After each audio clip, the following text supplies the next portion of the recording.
Sang Sabda sudah menjadi manusia dan tinggal di antara kita. Para sahabat Sabda Hidup yang terkasih, jumpa lagi bersama saya, Frater Beni.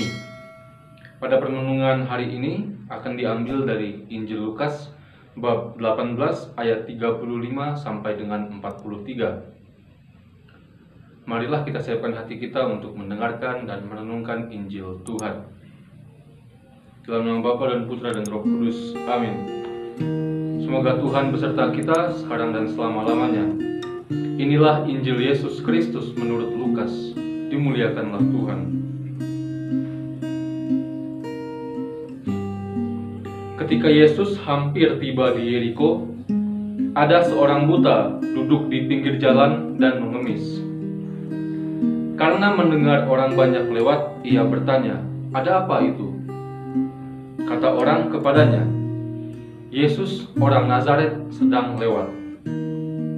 Maka si buta itu berseru, "Yesus anak Daud, kasihanilah aku." Orang-orang yang berjalan di depan menyuruhnya untuk diam. Tetapi semakin kuat ia berseru, "Yesus anak Daud, kasihanilah aku." Maka Yesus pun berhenti dan menyuruh orang mengantar dia kepadanya.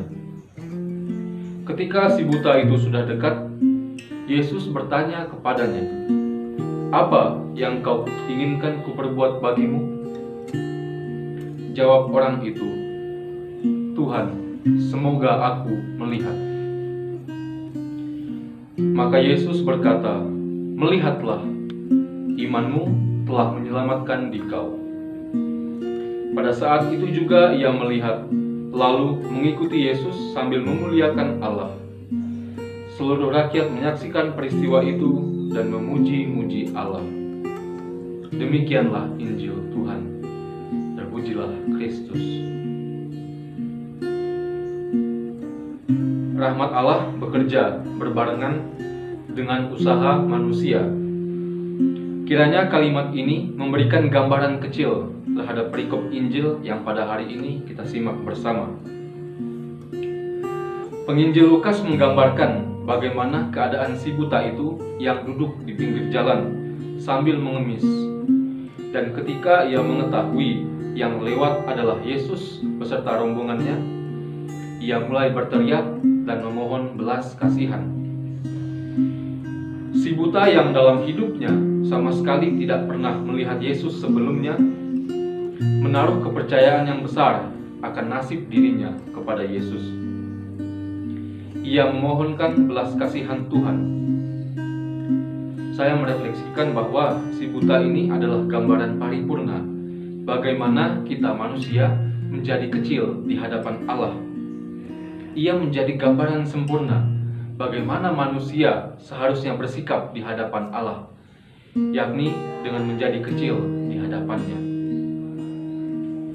Dengan kesadarannya, si buta menjadikan Yesus sebagai penolong satu-satunya dan menaruh harapan padanya.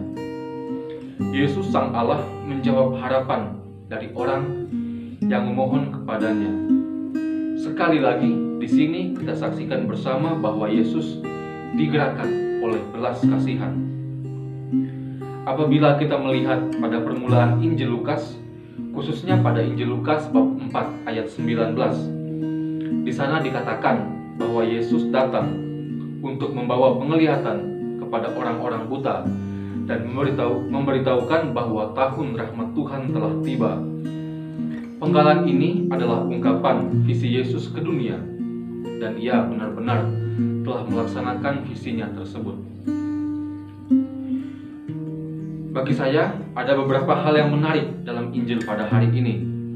Pertama, yaitu ketika Yesus bertanya, "Apa yang kau kehendaki kuperbuat bagimu?" Sebetulnya pertanyaan ini serupa dengan pertanyaan ketika Yesus menanyai ibunya Maria pada saat pesta perkawinan di Kana. "Mau apakah engkau daripadaku, ibu?" Apabila kita menyimak keadaan yang digambarkan Injil, baik Injil pada hari ini maupun Injil Yohanes bab 2, di mana Yesus menanyakan hal ini kepada Maria, seharusnya Yesus sudah bisa mengetahui, seharusnya Yesus sudah bisa mengerti apa yang diinginkan si buta itu daripadanya. Akan tetapi, di sini Yesus memilih untuk bertanya kepada si buta itu. Para sahabat Sabda Hidup yang terkasih, Allah Sang Maha Tahu rupanya menginginkan untuk berkomunikasi dengan manusia dalam bahasa manusia.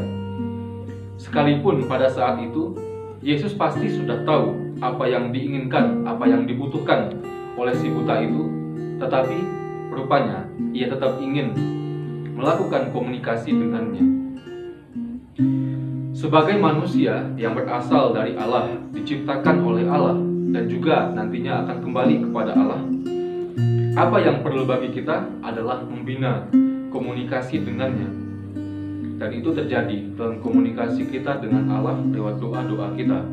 Sebab Allah pun menghendaki dirinya sendiri untuk berkomunikasi dengan manusia ciptaannya. Hal menarik yang kedua adalah kata-kata Yesus, "Imanmu telah menyelamatkan engkau." Kalimat ini tentu akrab di telinga kita apabila kita membaca Injil mengenai Yesus yang menyembuhkan orang-orang yang sakit. Ya, seperti yang kita rayakan selalu dalam misteri Paskah, kita memohonkan iman dalam misteri itu ketika kita merayakannya. Mengapa iman?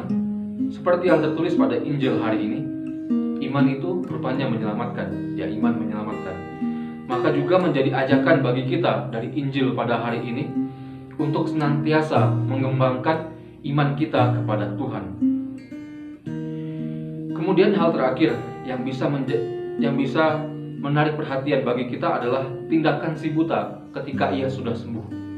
Ia mengikuti Yesus sambil memuliakan Allah.